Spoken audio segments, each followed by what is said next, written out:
welcome you and to thank our wonderful participants in this dialogue on corporate social responsibility. I'm just going to say a brief word about who they are and the Arrow series, which honors Kenneth Arrow, Professor of Economics at this university, and why they're all connected.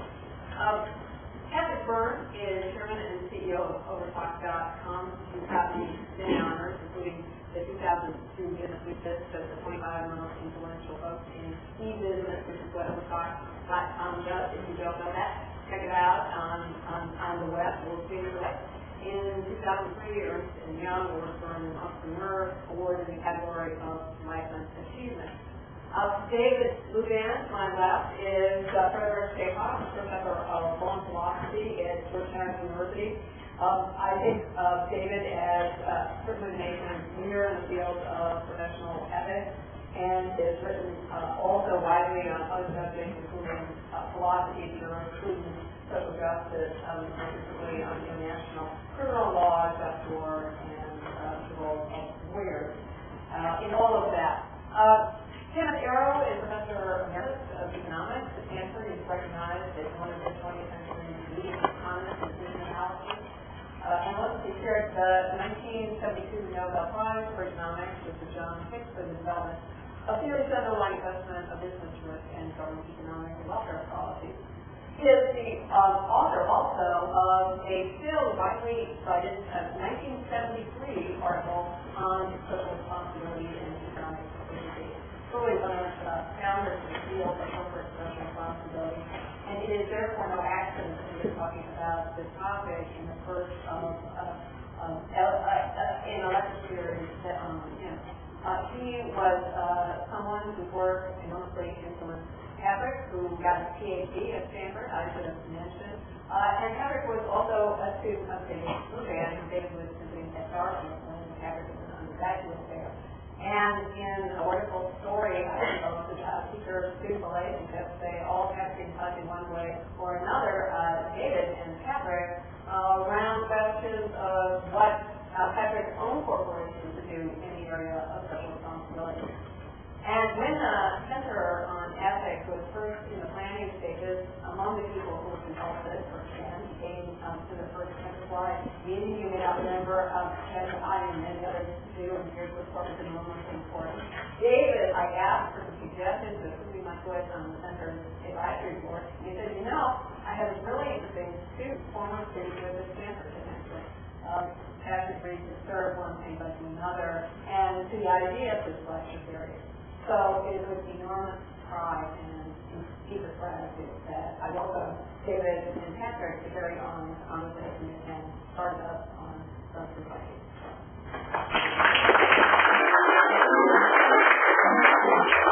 Is this microphone necessary? No. No. Okay.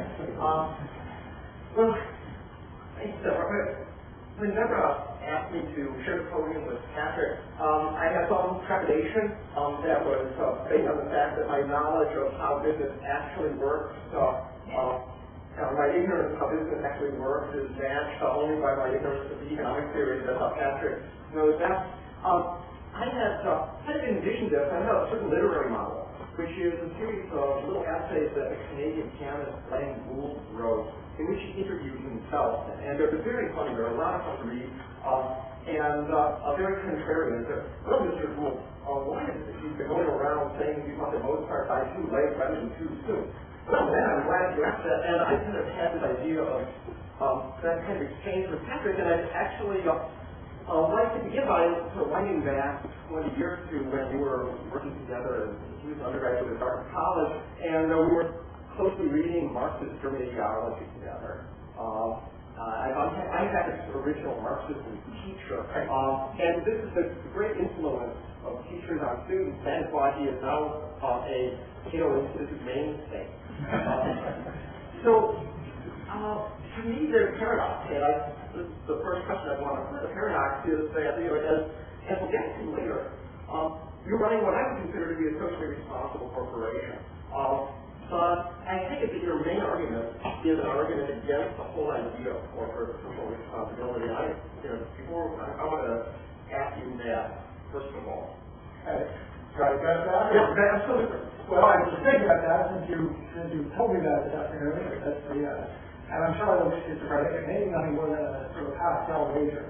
I don't really see a good argument for corporate social responsibility, but until I'm sure of it, I want to act. I confess that you won't have to run too hard to find a schizophrenic position. There's two positions that both seem very persuasive. And the first is you can argue really apply to individuals as well as to corporations that it is sometimes possible to follow a not always active self-interest. The president's personality is either an individual corporation is only profitable if enough other people aren't doing it. And it comes down to utility functions and how much they can do by the public. If you have a utility function that says, supporting a utility function that says, I care about not cheating other people, that's part of that utility, or you can have one that says, I don't care about that, I'm just going to maximize my own product. Then, in some world, the communist man, that is the guy who's adopting strategy number 2, is profit. He's adopting as an extra cost. He's got to continuously think in terms of what two things. What should I be doing, and what should I appear to other people? I'm the kind of person I want them to think I am. What do I have to do? So it's an extra cost. But in some environments, that strategy will pay yourself, and it depends on what percentage of the environment is honest. In an honest environment, it can be very profitable to follow a strategy of being pure profit economics. But as the percentage that people just aren't on the lookout, or if the percentage of dishonest people goes up, it actually can become a profitable strategy that people can then get some equity in a short time, which is phenomenal figure out.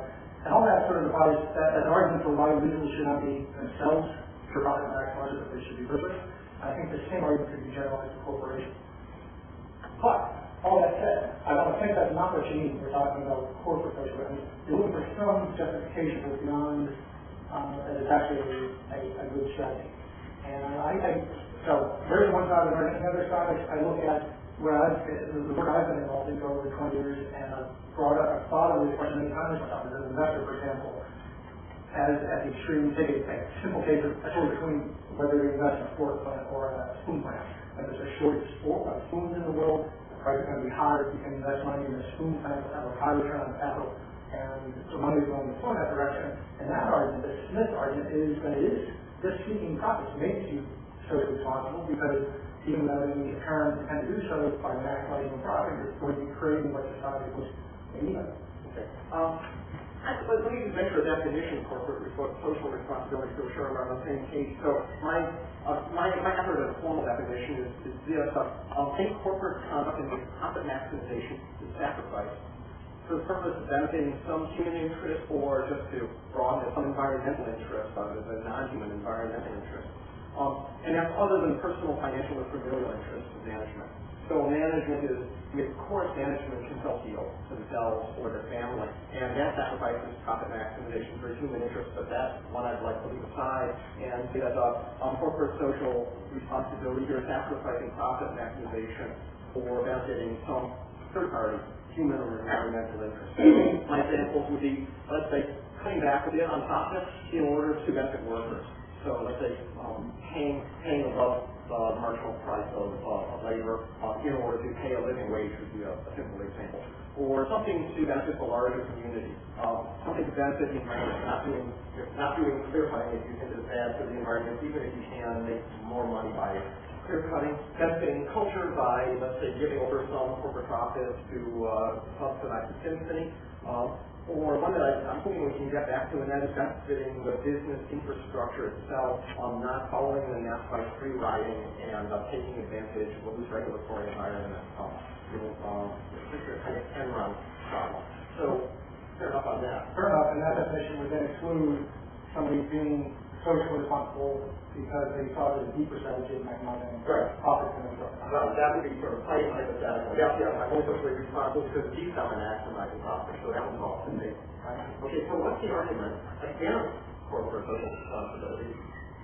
Well, the argument, as Chris said, is that there are not much good to be done by those who are captive traders and so forth. The argument would be that by maximizing first of all, on capital, by maximizing the return on capital, you're going to choose the drugs to invest in, the research that are going to have the greatest market and produce the greatest profit. And so you, by the invisible hand, are going to do the most for society. And then the argument would also continue that it's kind of a false choice to say you're going to get socially responsible by changing pricing, whether it's pricing for individual goods or pricing for labor. Remember that prices are combinations, prices are little pieces of information about value and scarcity. And to the extent that you don't let the market set prices, but set prices in a way that you think are to the public benefit, you may actually disrupting the system of information and particularly causing greater harm. In other words, all that I don't want to take myself as an extreme. I clearly think that you've got a choice of making 30% return on equity and being ruthless and contagious, or 25% return on equity, but doing all the good things that you 25%. Question, you should take a low return and try to be good. The difference is how you make 30% return on equity, 10% or healthy profits or not. Okay, so it's actually because we're constrained profit maximization. There was a point in the 1990s that we were exchanging some letters about your then dissertation in progress. You developed a critique of philosophical theories of justice as such, namely that there are theories of justice, that they're total distributive theories for society, and I want to try to recap what I thought of the steps of the argument and find out whether it has anything to do with the current views.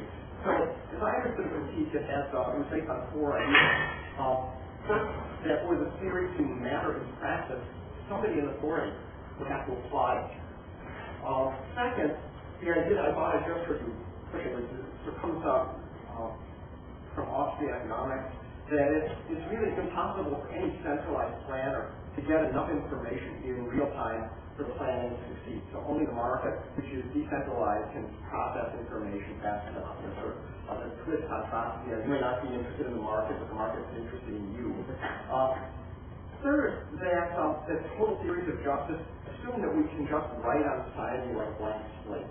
And society, in fact, is not a blank slate. And I've heard you talk about the whole idea of constrained vision, meaning that there are limits how far you can push society from where it is right now. That the theories of justice is someone with a constrained vision. And fourth, I thought there was kind of public choice insight that those who are in centralized authority have private incentives and private agendas that aren't necessarily the same as, they're not platonic guardians who are implementing the theory of justice, but they're people with agendas and interests of their own. And yes, and these are really, this is well described, probably articulated better than I did my own dissertation. And yeah, these are all reasons that make me skeptical of theory of justice. I think at this point that the fourth one of the public choice theory and the agents have their own agendas and not single time authority for their theory and particularly how they want to use these days. So does it have anything to do with the critique of corporate social responsibility that actually involves corporate managers trying to second guess what the right distribution of goods is in society in a way that gives you your view of the statement? Yes, it certainly is harmonious with it that a corporate CEO who's out there or corporators who is effectively traded for public good is going to make choices, setting prices for wages, etc., that, for example, by disrupting the marketplace, you may actually be doing harm in goods. You don't really know what the overarching best good versus most good how it is. And so making the choices based on the price of information is going to move society towards the price goal. And in particular, there's this famous example from Boston of the fellow whose glass is broken. Somebody obtained glass is broken, he said all these to put the lasers to work. What happens to the plastic or the glass didn't get taken, get broken. And what fallacy that was, it was always being referred that you're not, whose interests you're not paying attention to. I'm not aware of that. The fellow didn't have to spend 6 months to do glass or buying new shoes or clothes or something. And so that often these debates, the interests of those unseen third parties are forgotten, and what is pushed as responsible at one level is only considering the interest of one individual. It's not like a ruthless, rapacious capitalist. Heaven forbid. So this brings me to something. This is really why is it that you thought that both are lived too long or ever died too young? I mean, there's something paradoxical about the fact that this is your official view, and your own activities have included founding world stock with this elaborate code of ethics that you developed to govern its practices, which I think somebody has a copy of, and which I'd actually like to go over in greater detail with you in a couple of moments. But generally what I know over stock, it seems to me that you are bending over backwards to be a good corporate citizen in just the sense that a lot of the ethics writers I've heard you describe, and you have added terms to mush-headed is kind of a clean version. I mean, they would be delighted because taking into account stakeholders as stockholders, you use that kind of business ethics cliche, building a humane workplace, being a good corporate citizen in Salt Lake City. So how do you square this with the 70s? Okay, well, the truth is, I may not be able to square them too well. When I look, it's like I once became a vegan because I heard doctors arguing against eating meat until I had a good counter argument for food. I don't eat meat until that was a good argument. I can't eat it. I tried that too. It wore off after a couple of hours. Everything that I've said so far now is very serious. But I think that there are some other ways to get to corporate responses. Like, for example, everything I've said so far, I'm not nearly addicted enough to or offended enough to that I'm willing to, that I'm willing to follow through completion. I think there's a big question how to square that. But I'm not quite sure where to begin with that. I do in my own work, I try to, well, for one time I'm in a unique position. I've always been so critical of CEOs who do use the company money to get offer at all. They aim that to themselves. And it's kind of every spoken to me, and I see a lot of that in corporate doing. And it just seems to me, where people getting recognition, giving other people money. In my case, I own enough of the company, and there's other factors that because I've made these policies with the company, before the public was ever invited into the company, I feel it's a little bit like a zone case, where you can argue a patient clause is zoning or this or that, but as long as somebody's bodies are able to give a certain set of rules, there might be more latitude in describing a more draconian system. Similarly, if we adopted from what's already getting this set of already socially responsible policies, my message to investors can always be that you knew what you were getting when buying into it. So that it's a weak defense. Well, I'm not sure that it's such a weak defense. I mean, one of the,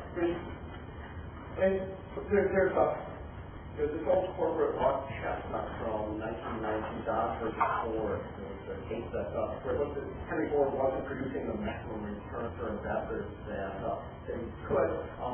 The Dodge brothers sued him, and the court statement is kind of dramatic. You have only one moral responsibility, that's maximize profit on the part of your shareholders. But it seems to me that what you just said, there's a counter argument, and there's a counter argument would be something like this.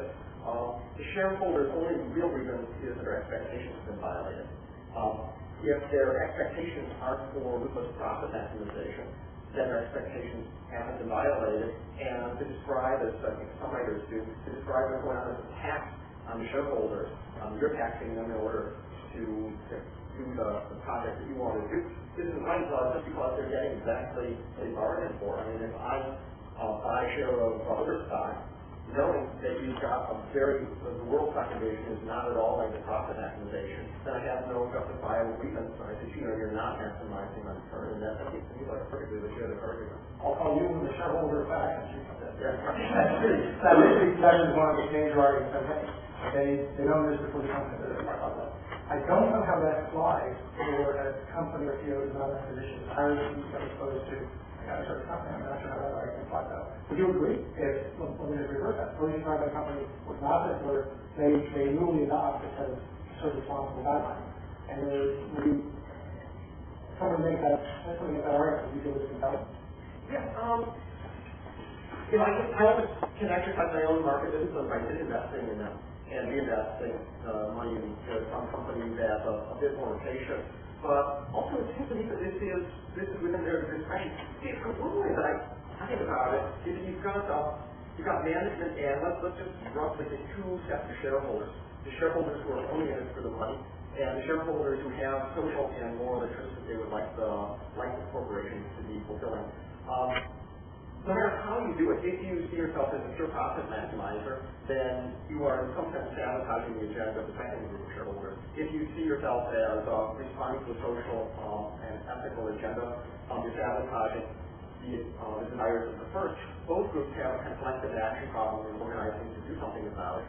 But in fact, I don't see, I mean, it's completely symmetrical to me. I don't see why one of them gets priority to the other. Here's the way it's asymmetrical. The people who are ruthless profit maximizers would always say to the other hand, you know what, let's our company make money, give them their profits, and if you want to give away some shares of your profits, go ahead and do so. But at the moment, your utility group is being imposed upon us. You get the CEO, if you're giving away money, it's not just yours, it's ours. So let them make the profits, give it to us, and just give away a piece of your share.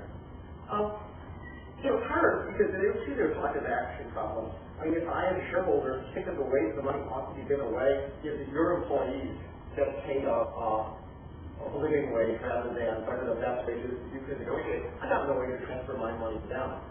I'm probably going to use to do it. So that same kind of collective action problem stops me and the people that are like me from really influencing you. So I guess what I'm arguing for is that there's no privilege to profit maximization agenda. And I actually want to throw out one other argument. There's this famous part of Adam Smith, I think it's in the theory of moral sentiment, where he gives this sort of hypothetical here. Suppose that I pick up the newspaper and I read about an earthquake in a different part of the world. I read about an earthquake in China, and I have melancholy thoughts, and I think the human life is really sad and tragic. But I don't really get a whole lot of thought, and I still go to work on some days with them. Now, suppose instead I learn that tomorrow, for some reason, I have to have one joint of my finger amputated. I lie awake all night the night before over what the Smith called this trivial task.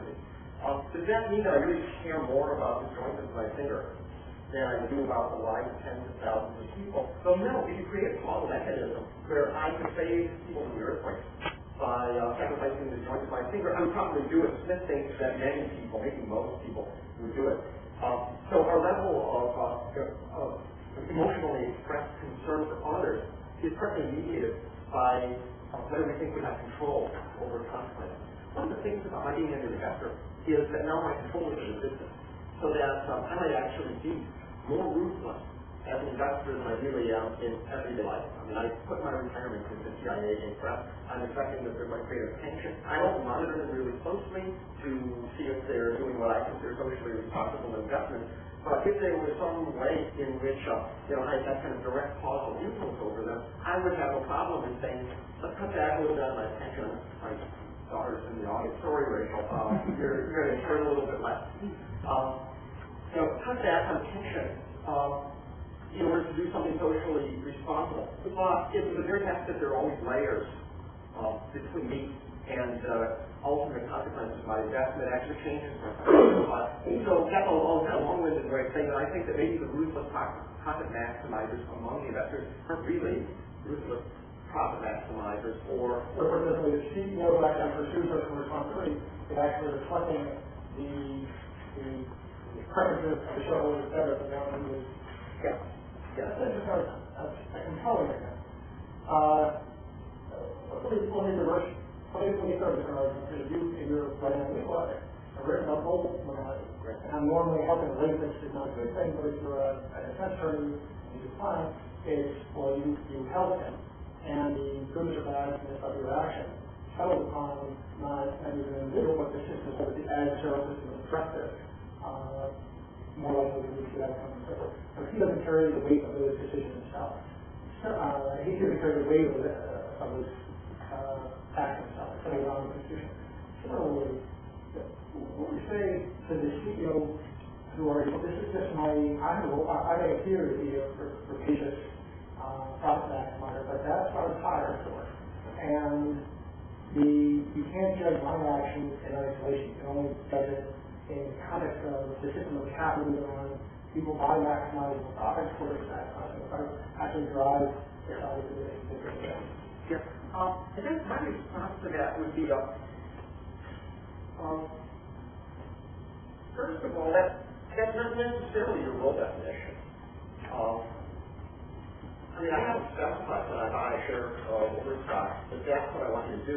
In fact, it may very well be that that's not what I want you to do. I want you to be what you described, a trend maximizer. Of course, I want to make money from it. I mean, this is something that I'm going to be writing off a charitable donation. So I'm looking for profit, but I also know that the law gives you wiggle room, and I want you to keep the wiggle room. You're my day-to-day to fulfill my moral and social preferences, the values as well as the profit maximizer for me. And I think that kind of a role is a very interesting one. It does mean that you are, on the one hand, you're constrained to be a fiduciary for me, but fiduciary for me doesn't always mean you're getting the maximum nickel back on my investment. Well, go back to that other argument where you're a co-shareholder who doesn't want to be a profit maximizer. Can't you say, you know what, let our keep getting back to the right way to get the, and I'm supposed to be responsible that we collectively want to let them maximize profit, dividend it out or keep it in the stock price goes up, hopefully down. And we can take your extra profit and we think we're ill-gotten, and maybe you can't. Maybe you can't help those sitting for it. You can be socially responsible things then. That way we collectively end up with the amount of social responsibility that we Well, I need this guy because he's going to be exercising the market discipline on you so that I know that you're not just giving everything away. So, I think that there's moral obligation on me as an individual to tithe. I want you to do more than tithe. And the fact that there's some guy that doesn't want you to really give much away at all, anything, is going to exert pressure on you to not do more. Is it optimal? I don't know. I don't know how you tell what optimal is here.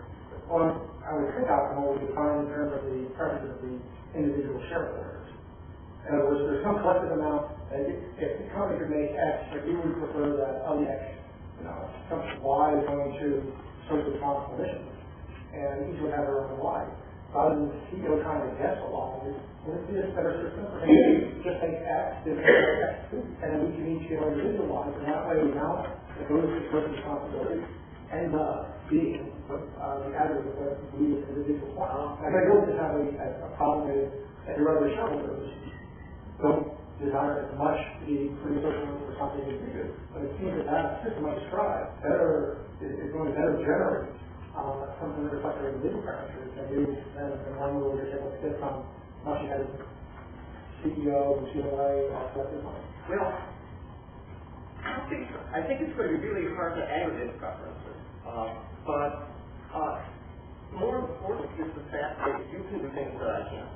So it might be that, look, I got the money, you maximize profits for me. I've got the money now, I can give it wherever I want. In fact, what I want to be doing, let's suppose, is helping an impoverished artisan in the developing world to earn a livelihood. I don't know how to do that. I don't know if I give the money away to somebody who can do that. Monitoring costs are tremendous, and I don't know how they work. So instead, I invest in you, and I actually want to use this as an opportunity to switch the conversation to the abstract to the concept. I just realized more the similarity between this and the early possibility curve. Well, this struck me. In fact, I was telling Deborah about this last night. I had an anxiety brief about this exam today. I've been doing it too many years. I have anxiety briefs, but I still have teaching anxiety briefs. This particular one was that at this event, Milton Friedman got up before us and said, look, all of these issues have been settled against you 30 years ago, and it's because of the era of possibility theorem. And so I lay awake and happily. Then I had the argument in my head, then I woke up and realized it was all. So I'm not sure, but now here, it turns out that it wasn't. Okay. But let's switch to this more concrete topic. I mean, the last thing that I had said was, I want you to be doing the development work rather than me giving it to an NGO to do the development work. And that is partly because you managed to persuade me that you're going to do a better job of it than the NGOs. And I'm wondering if you could just start by very quickly explaining what the job is you're doing. Okay? And I know it's in the handout, but not everybody reads four-page handouts when you walk into the room. The single really good idea in my life, I think, after the full stock got up and off the ground, there's certain pieces of oversight applied to I won't go into, but optimize, going into the details, optimize for certain set of constraints that mass retail doesn't have. And there's actually liquidation. And I was off in Cambodia and motorcycling, broke my arm. I was living in Cambodia, a lot of landfill survivors and everything in the world. Other people were doing it. They be trained as potters and weavers. And my arm broken, and the influence of some broken painkiller I realized that the supply chain that would work with artisans was exactly what we just spent 3 years on the overtime. So I came back and we developed as a part of the overtime that just follows the work of artists all over the world. We focus on women and disabled, disadvantaged artists. Generally, again, we have the economic area that I'm here. Not really part of the issue that I became very cynical under studying about economics here, about the effects of NGOs and charities and the world. I think that, and the World Bank, I may very well do more harm than good. And it's the big broad issue one that I love the Luban one, just focus on the very specific problem.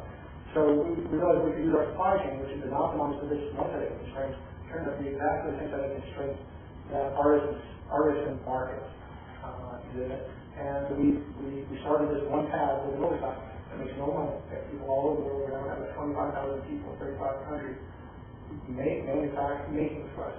And in fact, I invited, so we became, for example, last year, Afghanistan gave some award with the largest employer in Afghanistan, about 1,500 people, 1,500 women.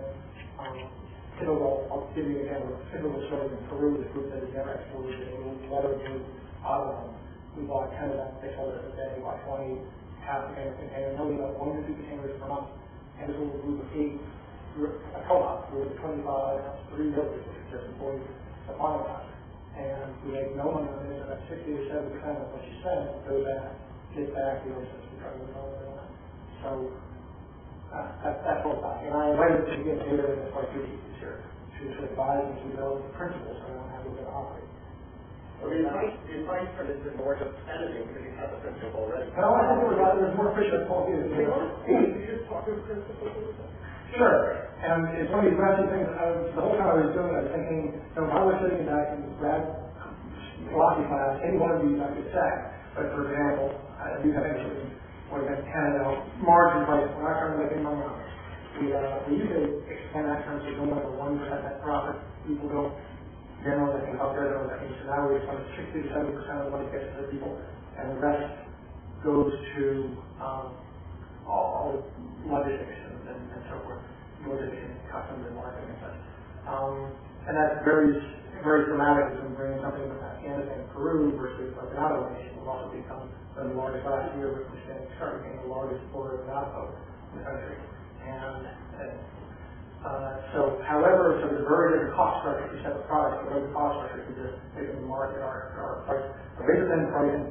Then you start doing budgeting, fair negotiation. As I said, the real irony here is oversight is the liquidation business, and the liquidation business is about bare knuckles. The model of the liquidation business is going to people who are bankrupt for your bankruptcy and taking advantage of them, giving them cash and cleaning up the rest. The model of the liquidation business is if you're not going to take the bad one down, when are you going to get taken? It's the exact opposite of what you do. That same attitude you bring to Peru, negotiating some, with market. You're asymmetric information, power, all kinds of things. So you have to almost, we do negotiate, we don't really count. I brought out here a woman who's been running this, and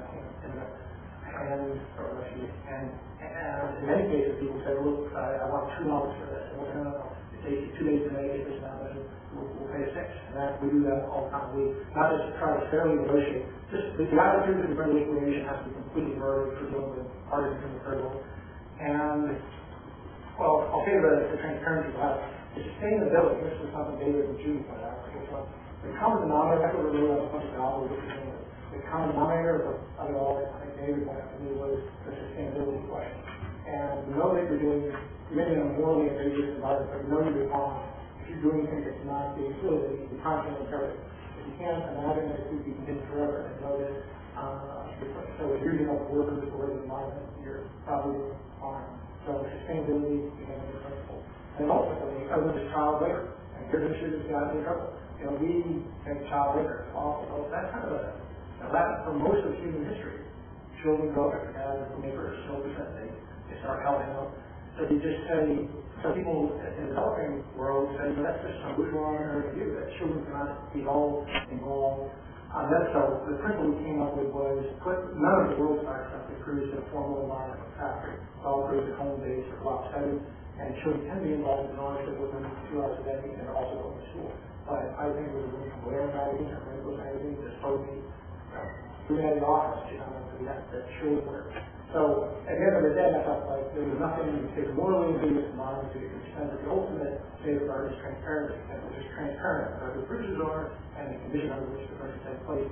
And we're letting, in this case, not the shareholders, but the consumers make their own choices. And if you look sort of medical with the problem through the shareholders and through the purposes, so as long as we're transparent about the condition under which the producers make their own choices. So, what about cultural sustainability? Well, that's one I'm most pleased with. I remember there was a cruise that sort of came up with this model that for every job that's developing, or for every job that's created in the city, it sometimes is rational for 2 or 3 people moving from the countryside. Do I remember the Sun Cruise? Did that ever do? And so we have the paradox that you have unemployment in Mexico City or one all city, you go to create jobs there, you get more employment than start same with traffic and less. You go wanting more people buy cars and all that kind of stuff. And of course all the native culture affects a lot.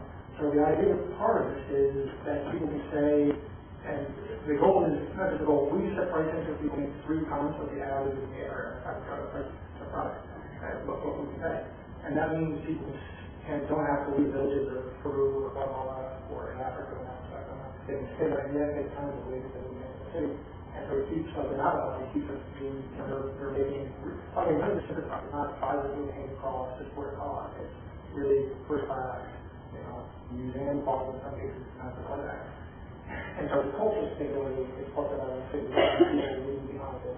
I guess in some places it's reviving, it's reviving I don't like the word craft so much, but it's reviving the artistship that we got in our.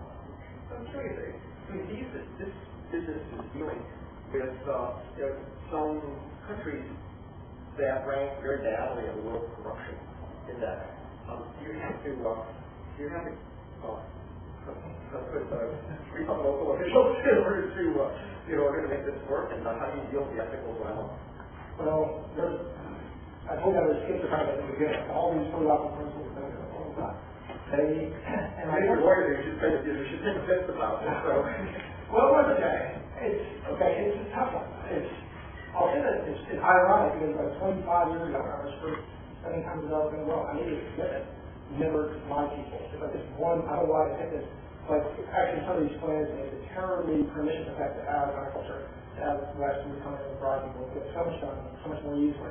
It's right people. And I was just a fascist about never interrupt a brother and hold jail if you want, but we get $100 there. I don't care. But it never paid product. And I'm also sensitive to the problem of when you start principles for a reason, when you start making exceptions. I've seen one of my sort of hobbies is to study why good people make bad decisions and how they see people end up in situations like that. And it usually starts with, sometimes it's bad people. But a lot of times, just with the good people, we start making up with that. So it's hard. I remember in Byrne, we were doing business trip a few years ago, since it became illegal, and we were using recovered teeth. And people, and anything that made the teeth very bad, we did. And there's all kinds of old, houses and homes to repair, people repair people's teeth, and it was doing very, very well. And then we realized some of the teeth left the recovery. And it was Gucci. So the person who was running it, I said, well, what do you say? She was Afghan. She is Afghan. And she said, there's really a ton of family that they got star rather than kind of keep trade. So that's a particular decision that was taken on my subject. And but we had the same discussion when at one point we ended up with our first hangar stuff loaded up in Afghanistan. And she had to turns out that she paid a couple $100 abroad to get it out. And I've been such a nut on this principle for years that you should never, if you pay, there's some corrosion to the culture and have people paying abroad and sort of like that speed and development that is, and the culture that is corrupt is just building quicker and private NGOs and stuff like that in any kind of ways. If you have Luban and not corruption, then you build, and if you don't, just build up again. And if she does the same thing, they tell these 1,500 people that they can't eat because they're not going to pay for any work because when I was going to grease a couple palms. What's your answer what? She greased the palms. She had greased the palms like that. But, so we greased the palms. I guess, so I don't know, I started down that journey of corruption. I was another rabbi who had shoes with the belt that he I've brought many other to the dam, and when you get that, what he said, the rule you should follow is nothing else. Always be much better than ever happened. And it's just much better than letting us. You can't let it go in that action. It's complete play out. But you can be better than the times or receiving something. So I'll put that back at you. You've got 1,500 people now living. 90% of them dependent on you for living, Afghanistan. Do you respond to such a purist that you say, I'm not such a tourist. To me, this seems like a lot of little decisions where it's very, I think it's pernicious to think that there is a right line on-off answer. You can think qualitatively what the answer should be, and I thought you put your finger on it, and that is that when there's such a culture of corruption that it actually stops rule of law institutions from growing, then I think that is a bad idea to contribute to it. And but if what you had instead is a situation in which, let's say, prices are fairly high and public sector employees are underpaid and they are, so to speak, making up the rest of it through gratuity, then it's structurally the same as a little restaurant. When they I called the waiter and kind of greasing up my server tip, and we don't think there's anything wrong with it. In fact, the server would be sort of expected. The server is going to make most of his or her life in the tip. And that doesn't seem to me to be a corrupting institution. So, I think that it demands some kind of a more bold judgment on your part. So if you ask me a very localized question, 1,500 people are going to go hungry unless you pay a couple $100. I want you to, act locally, but think globally. That means if this, in fact, country in which there's a culture of corruption and contributing to the culture of corruption is stopping the country from making a jump into a kind of rule of law infrastructure. If it's that, then I think maybe pump it out and say we're not going to pay bribes. If it's more akin to bribe, then I don't see why it's a problem. And I think this is actually the structure of the law, the foreign for a factor to that. Some exempt tips, gratuities of that sort, when it's part of the normal business culture of the country, that's not foreign corruption. I think that it's an accommodation with reality. Well, first of all, anywhere in the developing world, I think, or undeveloped world, counts as a place where it's a culture of corruption from beginning way development. So it's not anything anywhere else. And by your definition, all over the place, we couldn't pay that tip. I think it's 10, 1,500 people who allow it. I think also, it's different with intending it's the odd chef case. You've got to remember the invisible third, in this case, the invisible and people, where by you paying a tip, they're contributing to the office becoming a place where people are, in some countries, they buy the maintenance office, rent-seeking behavior, they'll actually pay, become accustomed to official law, show that they can extract stuff like that. And you're, in your own small way, contributing to it. But it's a tough question. It's just the same thing, 1,500 people can meet this. I have a lot of somebody else wants to hit it. Well, that actually seems like we've been going on for a while. It seems like a good place it's a full propaganda, it's a worried world. And now somebody else wants to contribute. Why don't we throw it open for your description of what happened in that camp and what's happening in Washington, they were not just to go take time with the Congress. You're not a big rule dealer and contributing to the campaign. The likelihood that you're going to be able to see on any particular subject is probably pretty low. I've been getting into Congress and talking about one specific issue that I think affects Wall Street. On the one hand, you could not find something more cynical out of Washington. I was on a total public choice guy. I think I'm so discouraged with Washington, and I think Vermont is the tip of the tip of the iceberg. On the other, I have through my exposure in the office, I'm actually surprised by every letter you read. Every letter people send is read, and when they start getting a couple hundred letters on an issue, they say, there's more of that going on than I had even suspect. On the other hand, I do think that the Bismarck said the two things you never speak a law and providence. I'm more and more convinced of that. I'm incredibly cynical. I see captive regulators everywhere in Washington.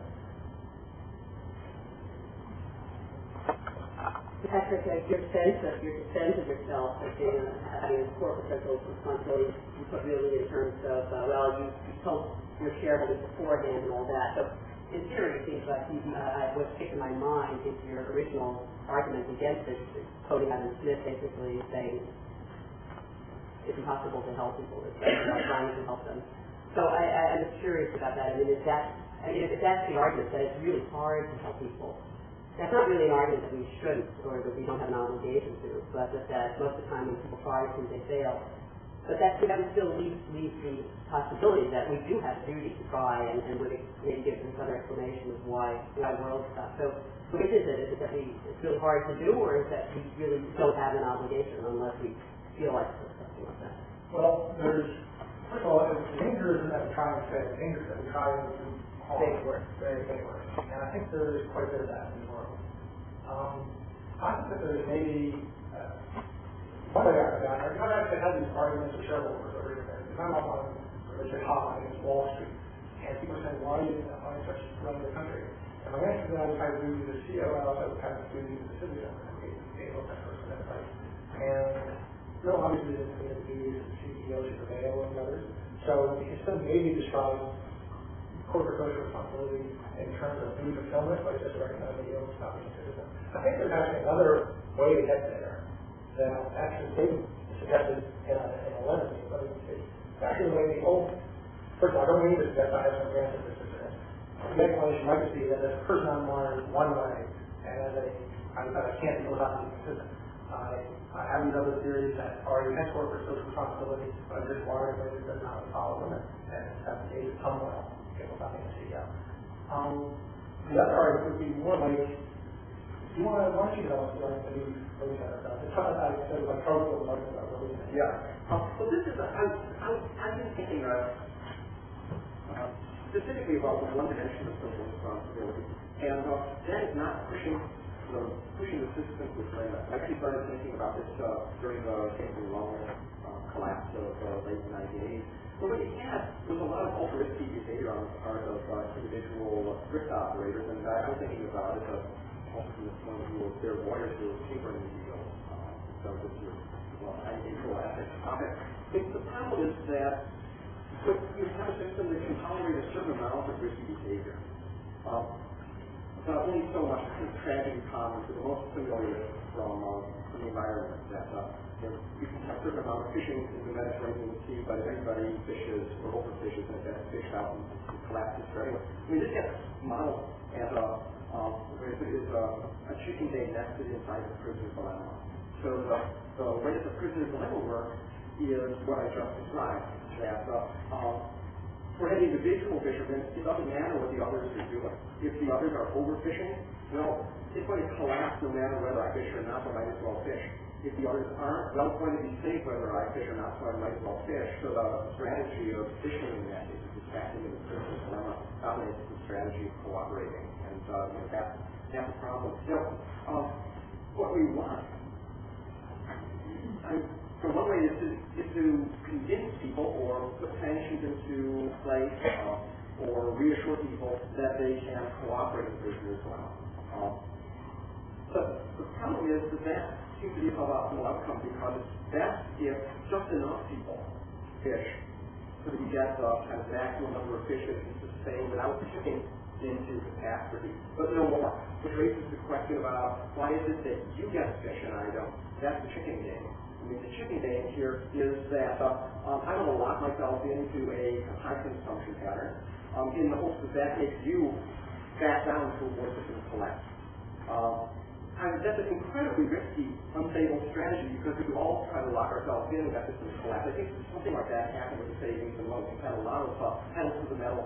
I'm told it was basically real estate guys who were used to hitting home runs who would suddenly venture into the financial sector where there's just no such thing as a home run. And so they were all pushing the system. It can go up to a certain point, but then it tends to the system collapse and catastrophe. So each of them wants to say, look, I want to be the one who's pushing a little bit further. Let somebody else back down and be less risky. My view is that social responsibility consists of realizing that that kind of system is unstable and highly risky. This is what I call the not following your own net. So I want you to have a more kind of civic-minded view toward the very system that sustains you, only by pulling back from what in concept is self-interest in maximizing behavior or even preserving crisis. And that was the argument I was setting out. I mean, it's kind of a green theory of social responsibility. I actually think that's a terrific model for a lot of behavior in corporate America, because I'm not quite sure that they respond to the point that they're saying let somebody else back down. I think there is, in some circumstances, I think that model of chicken games I'm pretty much is just right. And in fact, people know that the behavior variation is deleterious for the system as a whole, but the mentality is after one of the age. If you get them all getting good, it just can't go on. That happened in the late 90s, happened at now. I think happening sort of hurricane area right now, Wall Street. And everybody knows I'm getting feedback. And in this one case, that people are that explicit kind of feedback that the wood is developing and quickly. But that doesn't mean like that down. Let's get them involved in it. And I think that's maybe one of the strongest arguments for social responsibility. It reminds me of Tocqueville's argument about how America could be so free because we had a strong religious ethics at the time that we didn't need external constraints. There's certain kinds of people lawyering, crossing fingers, hope that this never comes out. And if everyone in the legal profession is doing this, then it actually makes the rule of law and the legal profession collapse. I've never been aware of these mountains before. That's fine. Right, well, that's like the WCPO briefing goodbye when somebody asks him why this is such a 4-H number, he brings them in and looks really cool. This is wonderful. I just want to come back for a moment because I'm a little worried about where you are in the learning world. Let's put you as a worker, and if you're in a non-person and you're making it now. And of course, you said earlier you were willing to go to jail if you want rather than pay $100, but now it's not you going to jail, it's 50% people that are hungry. So what is your decision, given what you said about Afghanistan and the culture of corruption there, and those victims in that kind of country already? I think I'm wired differently because I actually, if I would say I would get a bribe unless I could be reasonably confident if I can bribe, I was causing harm to more than 1,500 people. And that's really how I look at it. I was cognizant of the whole problem with missing third person. There's nothing I dislike to get from after that. I dislike people who don't have this to make hard choices and they kid themselves that they're doing something beneficial to the world just because they're doing the interest of people who aren't stable. So if I was convinced that it was, if I thought it was likely that I was harming more people than 1,500 I would. Well, you got the information there that you got now. Well, yeah, I'm unequal. I might say, I don't have enough evidence that really, and that's probably right. There's not enough evidence that this $100 to $200 prize is going to really hurt more people down the road. And that's probably. Yeah, but it's not good to say you can't do that. You have to say, what if everybody did that, right? Isn't that how you get to culture and corruption? Everybody says, well, my $100 is the problem. Well, put it this way, I would. I want to sort of have that what would you do? Now, I don't know. That's a tough one. I think that's the funny thing. I'm afraid to check you. So I find myself all the time in situations that I say, whatever I do here, I do that in Stanford philosophy, and it became a predicated that it's so big, it's so many arguments, whether it's what awful about this is, and whether which way I decide, I know that it's possible to make a Well, one of the great things about being part of the Stanford Center is I can go over to just like getting people to grapple with these hard issues in the way they have to. Is that right? I can tell you. Are you going to be answering? I wanted to ask you a little bit more about the values of sustainability. Because the beginning points to different dilemmas about if you're working in cultures that are preference to women or perhaps say production in the home, small-scale production in the home where children work in the home, very hard to monitor, tends to low levels of productivity, not as efficient as factory work. I'm just wondering, how do you think of that? I mean, is it you want to sustain the culture no matter what? How do you take into account the cost of sustaining the culture? Great question. Actually, I take great pride. I come to take pride in being quite ethnocentric about something. It is absolutely my Sometimes, how many times I've thought of you, and I find myself remembering these things you and I argued about. We were saying, I find myself as a deconstructing these mental salary relations and things like that. I absolutely want to be deconstructing culture. Some culture deserves to be deconstructed. Particularly, having patterns of male hegemony. My way of getting there is to get money in the hands of women. It's another Amber study and development course here, where you take a 2 billion and you put money, you break it into a bank, you give them money, and what you get is increased consumption of tobacco, alcohol, property. You give money to women, and independent government, you can raise children versus raising middle and developing raising children. You see the immediate increases in raising children. So that's something I'm encouraged with. Everywhere I say, try to get money in the hands of women, to the point that in some countries where I actually set up systems where the men think, it was one example thinking of the women after all would be sort of represented for us. In Afghanistan, to teach her husband makes $17 a month as a sort of low-level government official sometimes, and she's now making with her, she makes like $300 a month. And so we have to have a system and rely for she gets money with her husband, she's in about 3/4 of every money. She's making that with her daughter, $8 and away for school. And now she's going to the center, 4 or 5 women who come over and all looking at her. So that's how we deal with it. And I'm cognizant there are some aspects of culture I think should be sustainable, and some I think we should try to deliver. And I'm going to say this. Yes, well, I'm supposed to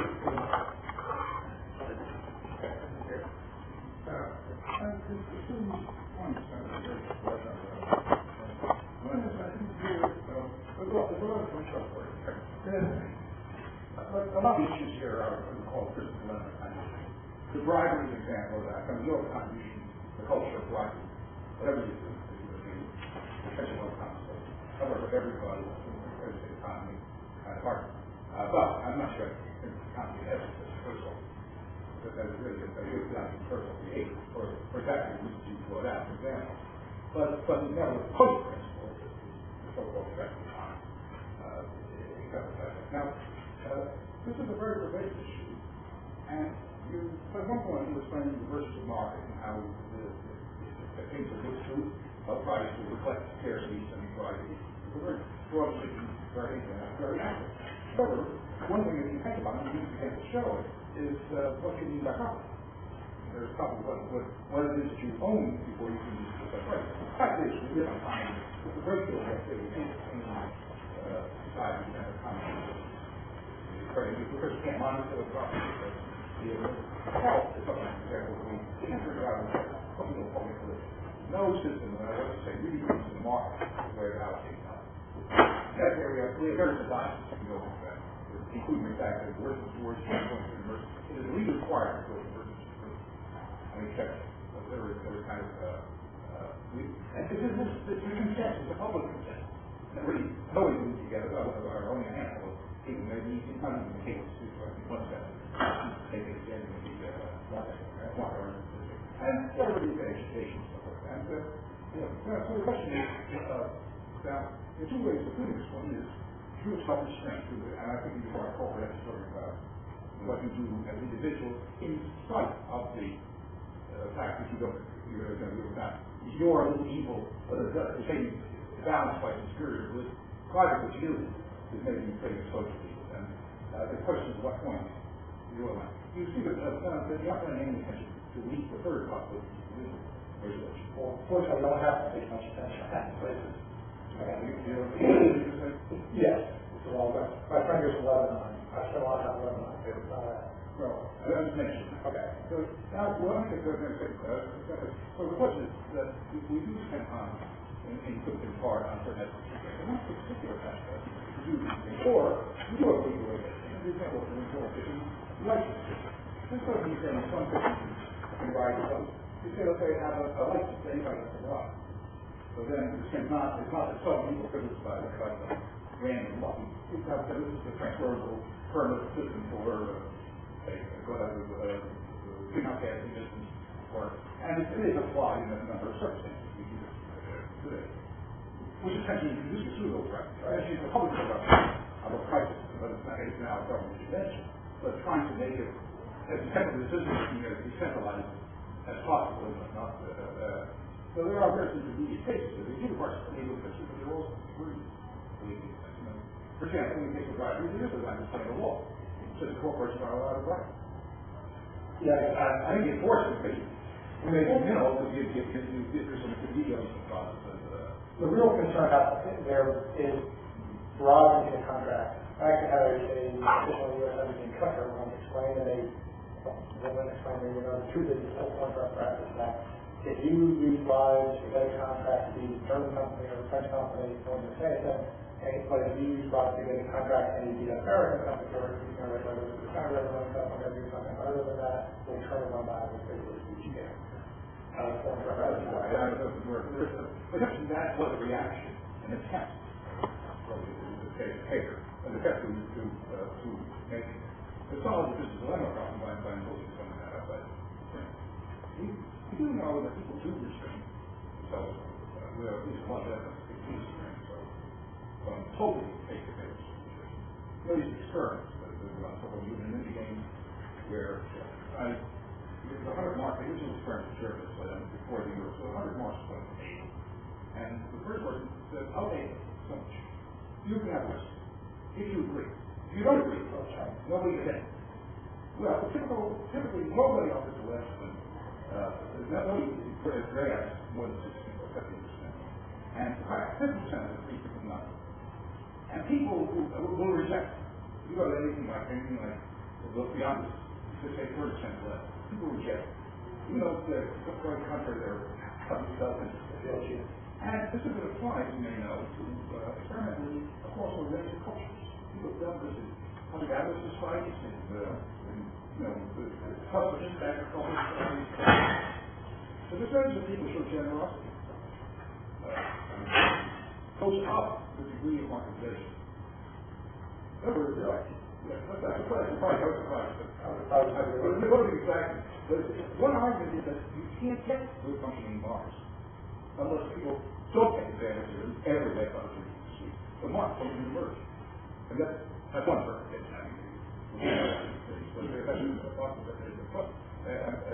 Special markets require a question. Finally, just ask one question. One particular kind of question is probably simply truthfulness.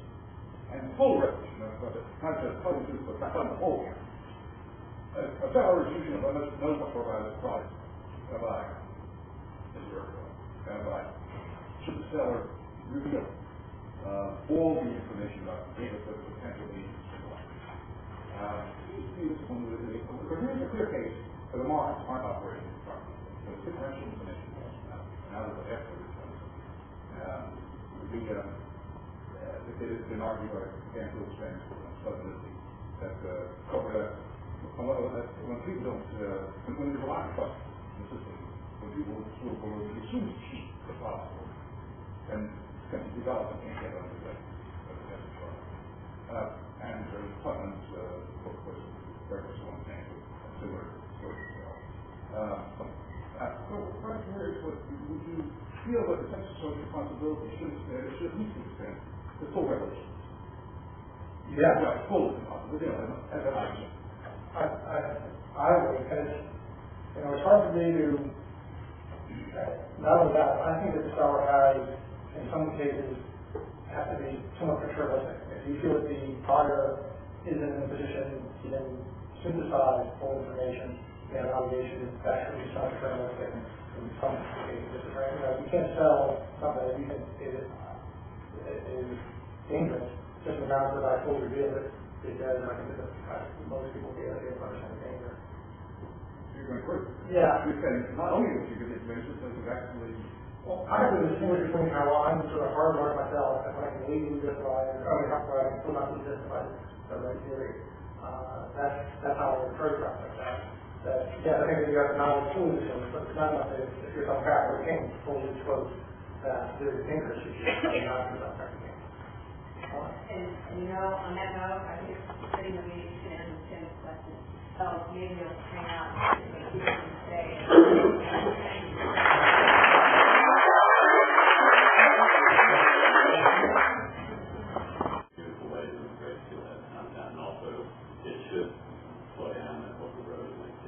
What's interesting about this is that if you go to Half Moon Bay is like this. So here's the the harbor, and so it's like the ocean comes in and then it goes down the coast. And there's a harbor nestled in that little bay. But when they built the harbor, and the airport and the houses with the northeast slowed down water and sand going into the ocean. It stopped the transport, the water inside that little bay. And what's happening is, in here, just like over here, the ocean's carving out a chunk of road. Next time you drive over from 92 north and you go past the harbor, that place is called Surface Beach. Well, there's rock armament right alongside that road there that's protecting the road because the ocean is trying to carve a big bay because there's no dam going down there and because the jetty stops the water flow in that area. Kind of very similar to this, but that's not going to change. So with that land we have land on the east side of the highway so that when the ocean starts to hit the road, it will move back. But you'll have to keep moving back. Okay, so some points about this. Ecosystem-based management, watershed, fish, and coastal erosion and recreation all coming together. Governance with citizen activism and pro-government action with the same things that our country is doing. And then ocean literacy, getting people to think politically about the area they live in the ocean and then working together to take action. And one of the biggest issues for us as survivors is try to teach people about how the ocean processes work and what they do with that environment they live in. It's a huge task for us because people just don't really think that. How many people that live in Mountain View think what they do in Mountain View affects the ocean? Probably not that many. And then the idea of ocean ethics. Like I said, even if you live in the United States, you need to think about where water goes. Okay, so now our chapter. So in 1998, we started what we call the Water Task Force, which is part of the program of the Certified National. But our chapter started in 1998. There's, I think I'll have some pictures of that a week later. We were awarded a grant alongside the Department of Health and a couple of other organizations to work on some water quality in certain streams in San Diego County. We were the production of Walker's Boat and Chesapeake in the National Marine Sanctuary, Monterey National Marine Sanctuary. That's a really cool story about Chance. I'll tell you about that. In 2003, we were finalizing the construction of a water quality testing lab. That's done, and we've been doing some water quality program I'm talking about. And then, again, in 2003, we joined the Coalition of Environmental Groups and issued a joint position statement on Chesapeake and the National Marine Sanctuary. Funny thing is the idea of a National Marine Sanctuary for us. So the last thing was Chesapeake. So the chapter's got several programs.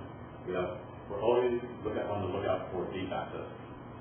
Beach access is a big deal for surfers, but also for the local community. We try to keep the local government from reducing beach access, allowing the large housing projects, for example, charging huge amounts of money to park on a daily basis.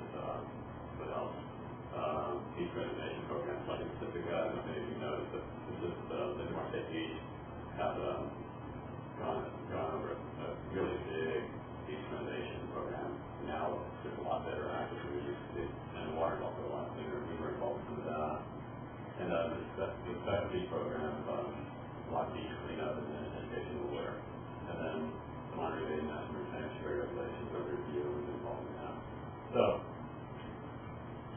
the Blue Light Task Force, this is a great story.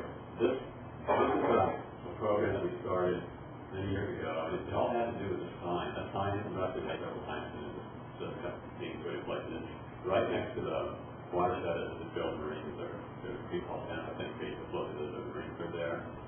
And San Diego County Environmental Health saw as their mandate test the water tax for humans with the sign. They never looked upstream to see what was going on.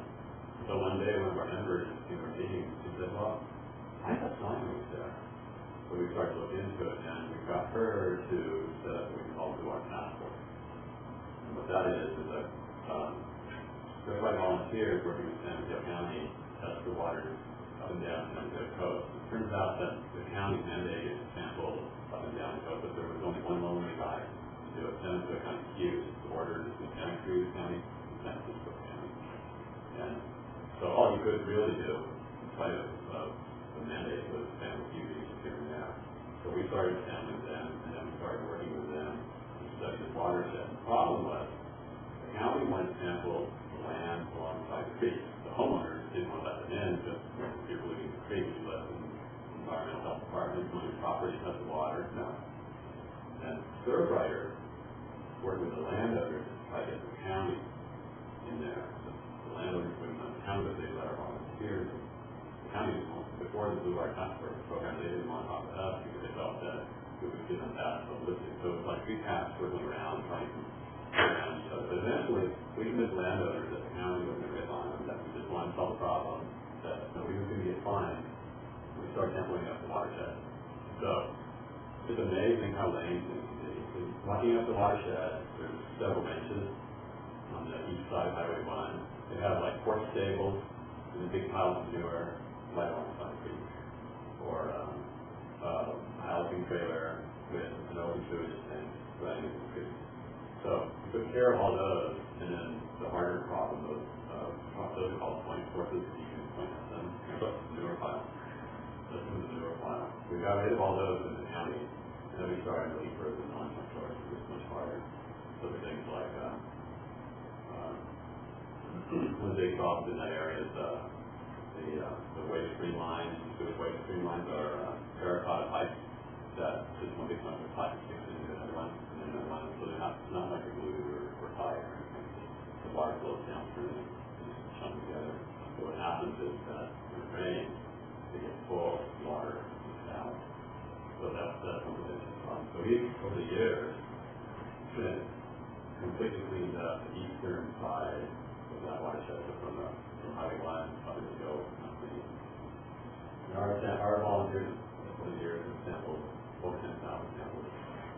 The thing is, we sample, we give the Stanford County and the Environmental Health Department do the actual accurate testing. And the problem with that was they had no database. This is your Environmental Health Department. They had a shoebox with the sheets and counts such and such a date. So we also established a database with them. So this is where the creek flows. This is low tide and good students doing transect. There's the Fitzgerald Marine Reserve. So as part of the Water Task Force, we used that model that we generated at Semi-Standing Creek, working with county landowners and local government on two other creeks. So the Tito Creek is the one that goes alongside 92. And Victoria Creek is way down, just flows into Victoria State Beach. And there's steel heads on that actually run up that stream still. Really amazing. And that's the Fitzgerald Reserve. There used to be steel heads going up that. Now there aren't any. Okay, so here's some pictures of the folks. This is in the case of, so that's Stanford Creek actually. That's the one that flows into the Fitzgerald Marine Reserve. This is the winter shock, but still you can see it's a lot of water. That pipe right now is eroded back down. It's actually a cool story because that pipe has fallen down, the concrete's broken up, and what's going to happen is we're working with the county to remove all that stuff and just let the people get natural courses. What that would do is allow you to throw more sand into the marine reserve. It will also spread out the water and kind of restore the habitat so they get into some non-native plants and stuff. And continue to try to find out the supply accounts of high west and high west at those kind of times. Okay, so we have another program which is separate from the Blue Water Task Force. Blue Water Task Force is our volunteer sample in the county, and we've been doing it for many years. We sample from South Stanford, Oriole, all the way to Cedar Point. Every week our volunteers go out and take samples in the county. We have a huge database now in the years of water quality changes over time. So we find out. I might have a picture of the lab. The lab is you get a hold of rods that the local sewer authority company had bolted in with a total map. So we renovated it, and so you can see some of the equipment we have in it. Located right at the start over at Luban Harbor. So we're doing the lab and we're doing our own research because the county is just too slow. They have a budget, and there's just a huge bureaucracy. Okay, so this area right here, you know where the Half Bay Brew Club is over in Fort Point Harbor? It's located it's within the harbor boundaries. This place is listed as the most polluted in the state of California last year. So we've been working with our labs and sample waters upstream and in the surrounding area. And we sat down with the board supervisor and some of the local infrastructure people. And this was hysterical. We sat down with them and said, look, we have this lab, we've got volunteers and want to study. So can you help us look for some funding to do this work? So we had our lab every time we got talking about technology. So for a small group like us, it happened really fast. So we discussed what we wanted to do, and the infrastructure people were, okay, let's fix the plumbing. Well, no, wait, we need to do a study first to find out where the plumbing's at. Now let's fix plumbing. It turns out there's lots of money available for infrastructure projects, but no money available for studies. So it's like, how do you know what to fix without doing studies? So right now, we're going to meet again next week actually with the county to try to find some funds to do the study so that the money that's available to fix problems is used correctly. So here's just an example of this is that same area. So the other picture that I showed you was over here. This is another runoff pipe. So the county doesn't have any idea where that comes from. It's kind of funny because the harbor's not that new, but you know, they have it out on the table, with all those streets and plumbing and stuff. And like, where does this go? Well, we don't know. It just kind of shows up. So we've been trying to follow that, and we've been sampling the culverts upstream of it to find out where this thing goes. And I think I have to start with some numbers now. So the important point here is that these are samples that were taken, the analysis were done both by our lab and by the county lab, and the little red arrows and the yellow are where the numbers are high. And for example, where it's at 24,191, the cutoff for the county posting for that for total California, something like 200. So it's really bad. So what I like to tell people is that how many of you have dogs? You know, dogs like to drink out of the toilet. So you have to flush your toilet regularly. The bacterial count. If we were to sample that toilet after you flush it, the bacterial count would be 100 times lower than that. Kind of scary. The weird thing is, people play on that beach, they just walk out to the side. So anyway, to kind of get the scale of how lame the problem is. But the one in red is it went off scale in our back. So this is an example of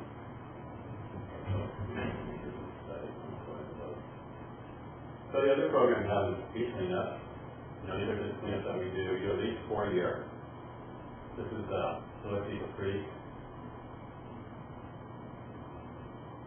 We also use beach cleanups as an education tool. This is a local Girl Scout troop. So you know, they come out there and pull them out the beach and the ocean and kind of things where I'm telling you, but also step back to garbage. Those are all we love.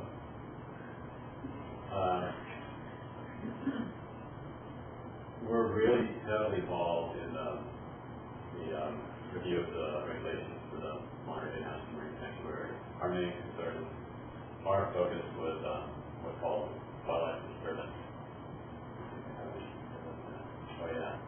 So the surfers are now using jet skis to go into giant waves, that's Stanford Point Harbor Center.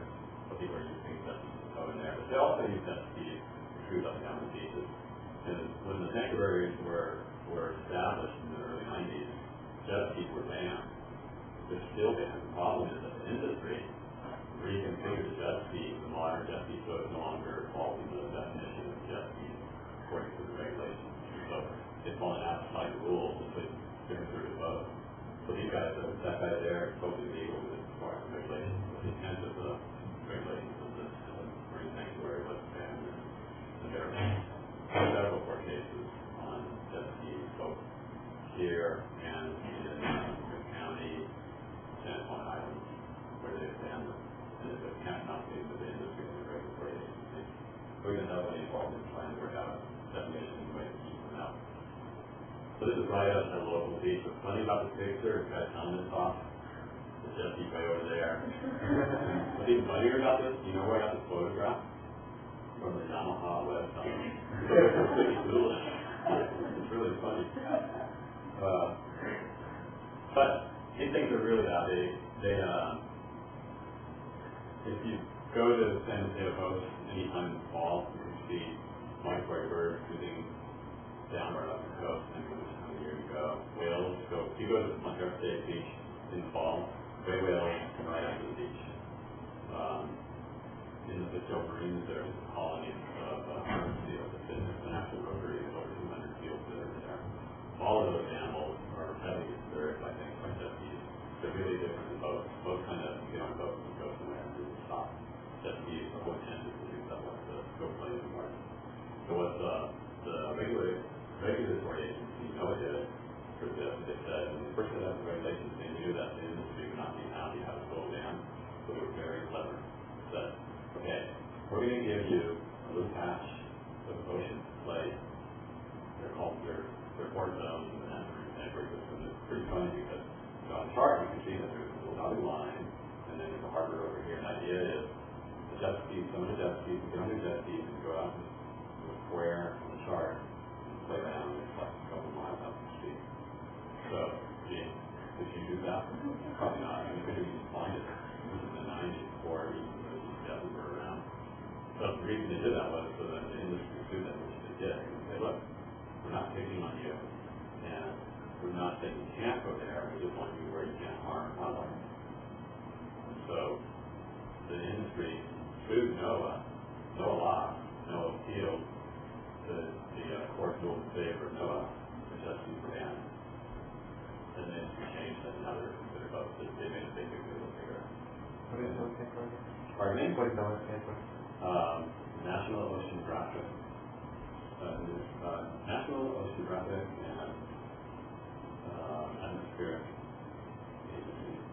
They're like federal government organizations that a lot of research on ocean and atmosphere, and they have the regulatory arm to them. So what was the basis to one of the companies to Well, they tried a lot of things. One is that one of the bases was you guys are picking on us. Why don't you regulate boats? We can regulate us, you should regulate boats.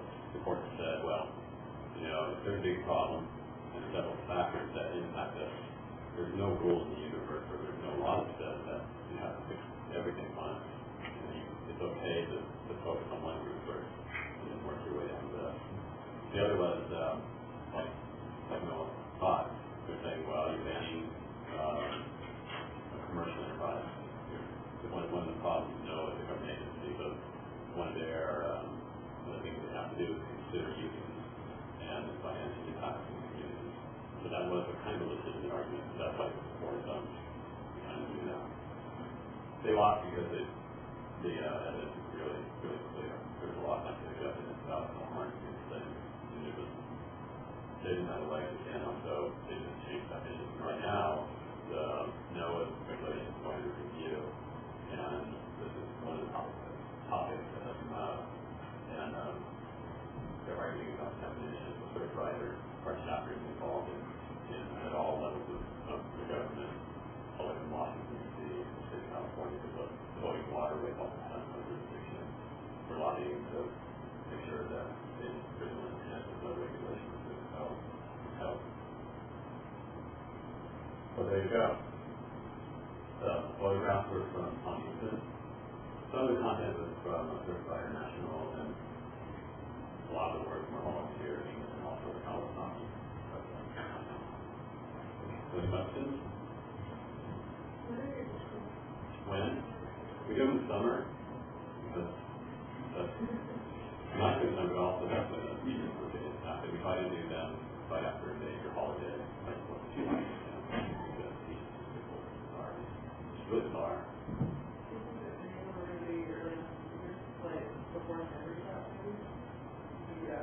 We can do that. Like, when you got it out. It would have to be like either well before your exams or after your exams, right? And before, nobody wants to not study. Right? So maybe what about in the fall? This work day might be better.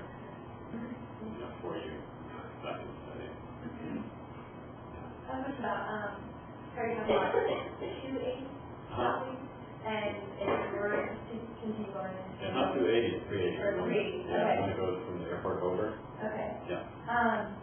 So you're saying if they had continued, building that freeway, and that there would be more development on the coast of North That was the Carolina? intent. Okay. Because that was a big part of I was disappointed, and like Yeah, so you know what it's like. yeah, I mean, the coast is taxed, and so still making it's almost like a bay, and there's just like milk farms and just open land for a beach, and like, well, maybe we'll up there, but it's No, it's because not an of accident. It's totally not an accident. It's because of environmental reasons stopped it. And it's a constant battle. It's like we say it's constant business at every turn. So that was stopped, and the next thing, so okay, we can do that. So it's like it's not positive. The next one was to build the bypass of the road that goes, if you drive up the coast, it's that lane section, it's kind of steep, it was beautiful. Well, the idea was that that's always falling, it's got a lot of problems. They wanted to go bypass, which was gone, just inland, with special land, through some of those beautiful land with the coast. There's one place where there are very few invasive species, like natural California habitats. They wanted to go to 4-lane road, going up the hills and down the coast, and that was all the compromise there with the tunnel. We were all that happy up. Yeah, that was flood. Yeah. But now there's a tunnel that takes over. If you drive through now, you can see all this massive equipment and stuff. So the cool thing about the tunnel is that, once they dig a tunnel, you've got one that going that way, one that going this way. It's hard to argue to build something else. So, yeah. What are the second bypass? Depends. Pallets are really bad. And that's usually where people tend to get firewood and take pallets and going down there and then putting it up with or watching the over the beach. Now it's funny, but it's a problem. The fires themselves really aren't that bad. People doing it. We're getting water and bring the wood and the pallets and then pick up your garbage and take it back. So usually the problem is, I've seen this scenario, I can envision it very easily. Have a party, carry stuff down there, get completely wasted. I got 2 ways to carry garbage back and just leave it there. That's usually what happens. On a really hot summer day, the beach is the trash. And by fire, it's like they're garbage magnet. Yeah. At one point, you were talking about how you went up the creek and you eliminated the point sources, kind of like when you were in that service. Yeah. How did you convince them to move this stuff? Oh, that was easy because the county. And it was difficult at first to gain access to the property, but once we talked to the property owners, and sometimes property owners and people that were there, said, look, you're going to have to fix this sooner or later, and do it now, you won't be fine. And one of the problems we ran into was it's becoming a bureaucracy, so it wasn't as simple as please move to the newer piles. These are big piles, so it's more waste management. So there's just the right way to deal with things like that. It's not like they've been a problem. So they look, do it the right way. If the right way involves building something on the property away from the stream, cement, crusher, and other things, and maintain water to flow out the green, things like that. The problem was the planning department. And now you need permits. So it went from, okay, yeah, I'll move your pile over here and I'll build a cement crusher to, well, you need permits, you have to hire a county archaeologist to do a survey, make sure that you're not disrupting the site. So the landlord's like, wait, okay, forget it, I'm just going to leave the pile there. So surf rider with the county, we had to kind of say, look, the planning department is a legal lane, you're fixing problems, don't create another problem. Things like that, it's amazing how lame it can be. But with the different groups working together, the surf rider kind of in the middle, because once the county decides that we weren't going to do that publicity, they would talk about and we would talk to the landowner. That could still wouldn't let the county on the property. Probably reasons, the bureaucracy is a real pain. So that actually worked really well. So not that disgusting, right? We've done small groups. We're not people that are paying to do any of this. It's all volunteer. And we've had huge impact on the watershed. Down by Tennessee, most of the time it's pretty clean. It's nice and stuff.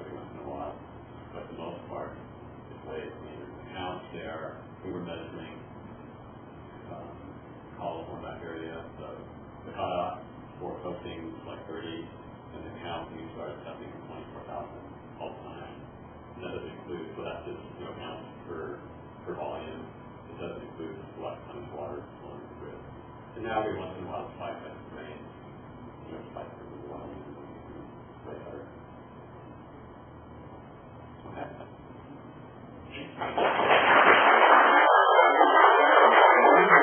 Going to this writer or our website. All you have to do is search writer, and you can find search writer, and you get hold of our staff.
One's different.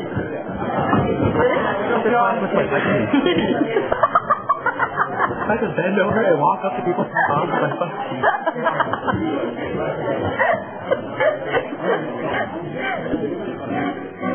I prefer Francis does. Francis looks hot. You look very hot. You look extremely, extremely hot. I just had to tell you that. I want to do that. You look hotter than I would.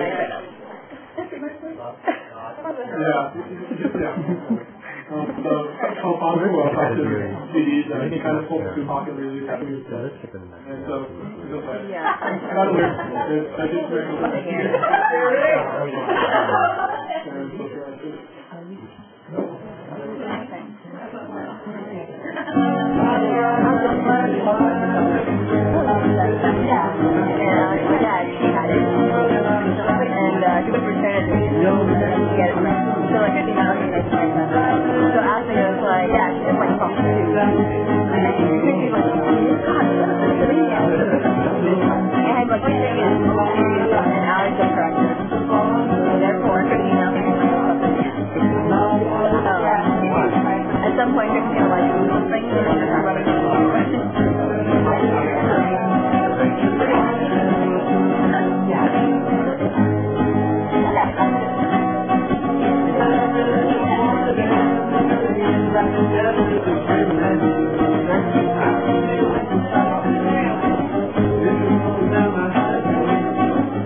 consummated. Yeah. not on the first one. There's the other first one. Did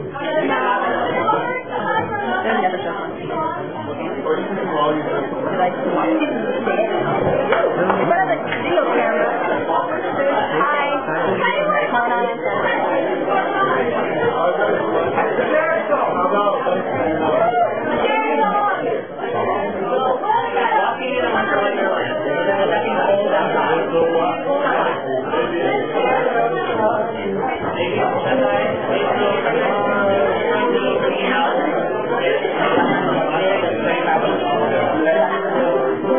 No, I'm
people.